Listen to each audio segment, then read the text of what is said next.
Thank you, Congressman Gomert, and the other members present for taking the initiative on this topic.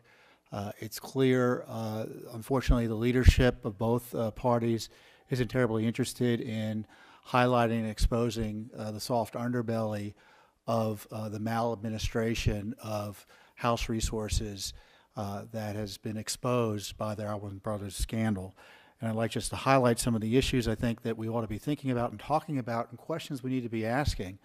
And the answers may not be what what people suspect they might be, but there's no harm in asking the questions. And you're not being diligent if you don't answer the rather obvious questions as we proceed with this investigation. Now, for those of you who don't know, Judicial Watch is a nonprofit educational foundation that uses the tools available to us under law to find out what the government's up to. And one of the challenges we have initially with the Awan brothers scandal, in which there's a significant public interest, is that the Freedom of Information Act doesn't apply to Congress.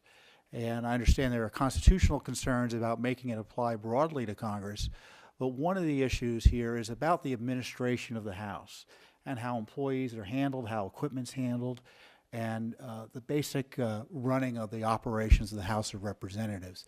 And I think that's the sort of area that at least can be covered under a Freedom of Information Act type law that would protect the prerogatives of Congress constitutionally in terms of the speech and debate clause and obviously the First Amendment rights of Americans to petition their members without fear of having their names being brought up all over the media. So I think that's something that's got to be front and center. The lack of transparency available under law to American citizens about what the people's house is up to. But given the state of the law, it seems incumbent upon the leadership of the House to make sure that the organs of the House that are charged with policing the administration of the House are doing the work necessary to reassure the American people that the members are stewards, or proper stewards of taxpayer resources. And I don't think that's been done in this case. I'm not aware of any official hearing by the House into this burgeoning scandal that has implicated dozens of members, or either innocently or maybe not so innocently, and has led to criminal charges. And there's strong evidence, as Luke has reported on, about malappropriation of government resources, taxpayer resources. And this needs to be front and center, it seems to me, for the House.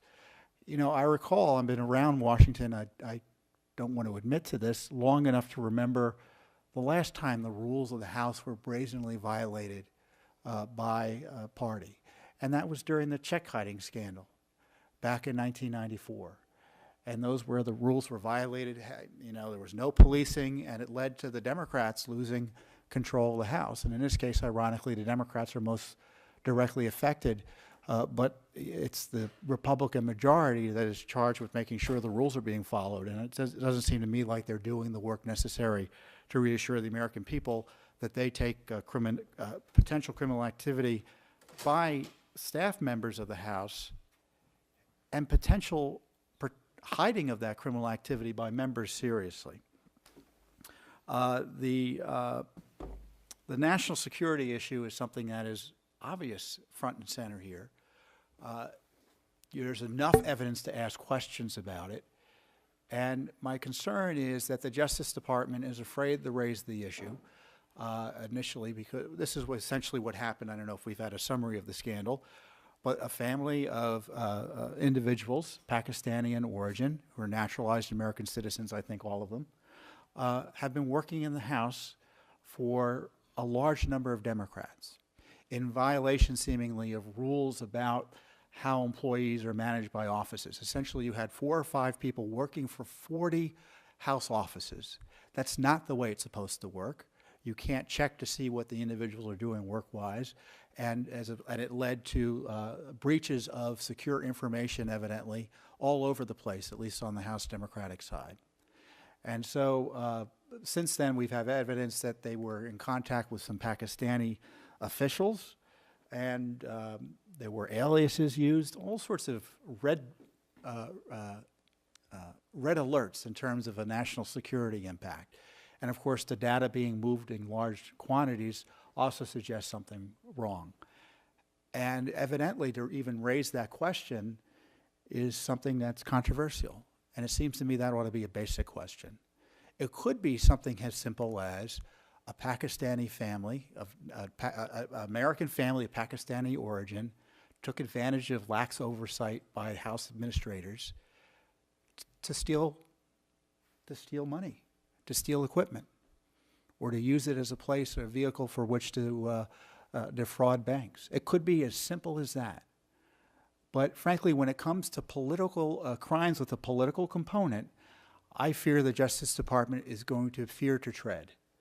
And it may not, because of the political nature of what went on, they're not going to push the House. We've already seen pushback from Debbie Wasserman Shultz against law enforcement over her prerogatives, her office's prerogatives here.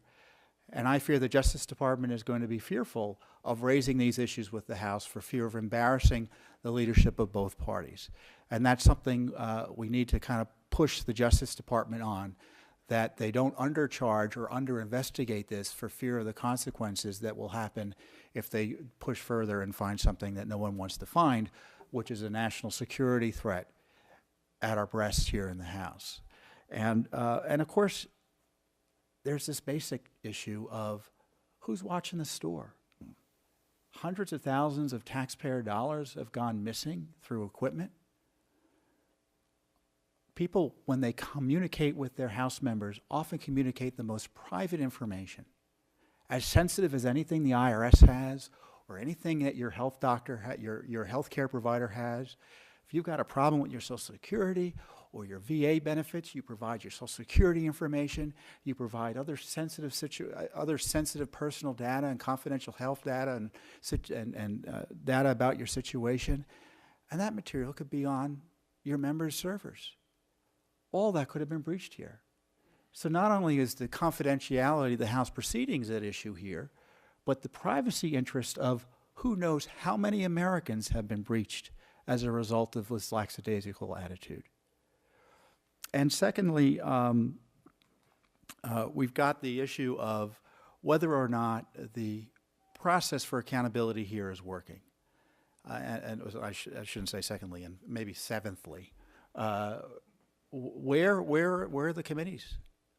Where's the House Administration Committee? I'm pleased that the leadership of both parties, when they were briefed by the House Office of Inspector General, said we got to bring the FBI in. But does that mean you shut down your investigation? You don't hold members to account who, when warned about potential criminal activity, continue to place these staffers, or at least one staffer in the case of Debbie Wasserman Shultz, in a position where they might be able to continue criminal activity and still be able to harm the taxpayer and other House members and House staffers? This is a mighty serious issue.